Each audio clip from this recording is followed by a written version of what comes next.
Good morning. This is episode 4 of Doctor Stuurm's Guide to Growing Medical Marijuana at Home. And today's topic is germination. Germination comes from germinate. No, not the place where you can find Dusseldorf on the map, but germinate, Latin, which means seed.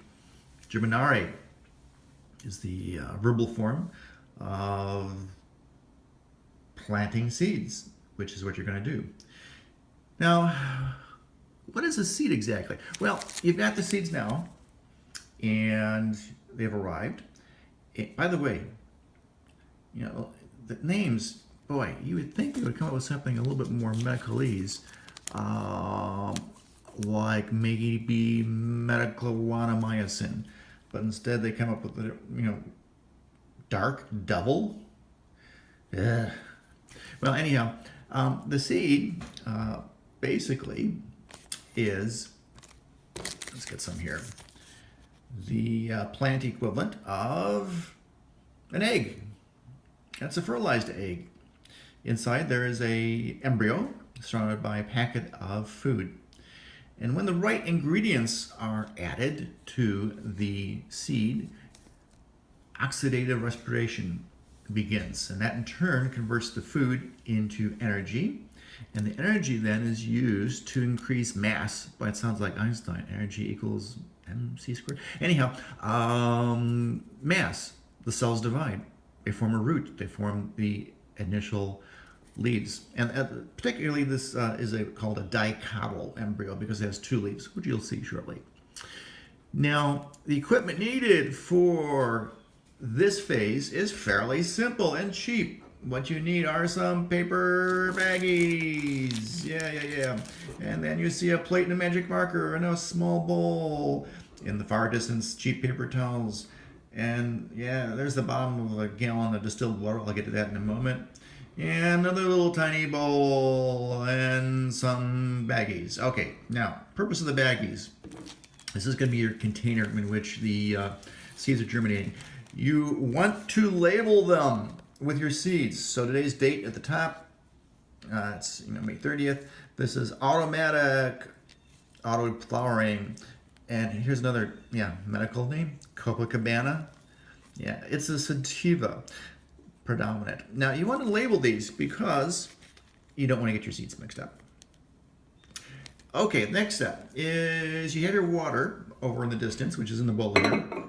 And 2 urban myths I want to talk about. The first is water. Now, you can use tap water, but if you look at some of the videos on the internet, it's like, oh, you can't use tap water. It's got all sorts of dangerous toxic chemicals like chlorine and like fluoride and oxygen and rust and hydrogen. Well, I don't know. I think it's an urban myth, quite frankly. But I caved in, and so I really splurged, and I bought a 98-cent bottle of distilled water because I guess I don't want to take a chance. The seeds are the most expensive part of this whole process, so I am using distilled water, which is here. Now, the next step is to get some seeds ready, and seeds are small. And I've had occasion where sometimes the seed falls down the ground and then it's a little bit hard to find because it's brown, the floors are brown. So what I do is I pour the seeds in a little bag here, or excuse me, the seeds are in the bag. I pour them into the bowl. So I'm going to dump 2 seeds here, and let's take a look. Yep. There's actually 2 seeds in there. Okay. There you go. See? 2 seeds. I wouldn't lie. Trust me, I'm a doctor. Anyhow, this is urban myth number 2, is that supposedly you're not supposed to touch the seeds with your fingers. Why? Because of all the toxic oils on your fingertips. Will somehow, kill off the little seedling and all of that. And I'm thinking, wait a minute here. I've been planting perennial seeds for decades. And I handled them and like nothing died. And a seed is actually an outer coating. I just read the other day that I think they germinated some seeds that were 2,000 years old that they found in some crypt So they're pretty hardy. So it's not as if these are pellets of plutonium that you handle with, extreme care. So I'm going to violate urban myth number 2. Don't touch me. You're in my space. No, no, no, no, no, no, no, no. Okay. So they're touched. Okay, there. All right. So the next step is put that down, and I got my baggie marked over here, and then I'm going to moisten a paper towel. Okay, it doesn't have to be sloppy wet. Okay, so there we go, and that's okay. Okay, so put that there, and dump my seeds there. And you don't want your seeds touching. You don't want your seeds touching because when the taproot begins growing, they can sometimes get entangled and they're a little bit tough to pull apart. By the way, then you fold it over and fold it over, and then you have your bag of Copacabana, Myocide, whatever. You put it in there. Some people put a little air in the bag by blowing it. Make sure it's oxygen. Yeah, right. Okay. And just slip it in there. Okay. And then seal it up. And I simply leave these on the table in a sunny area over here.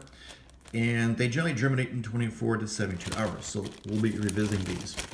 Now, I just realized that you might have missed the part about, getting things wet. So, yeah, right, as if this is a major scientific episode.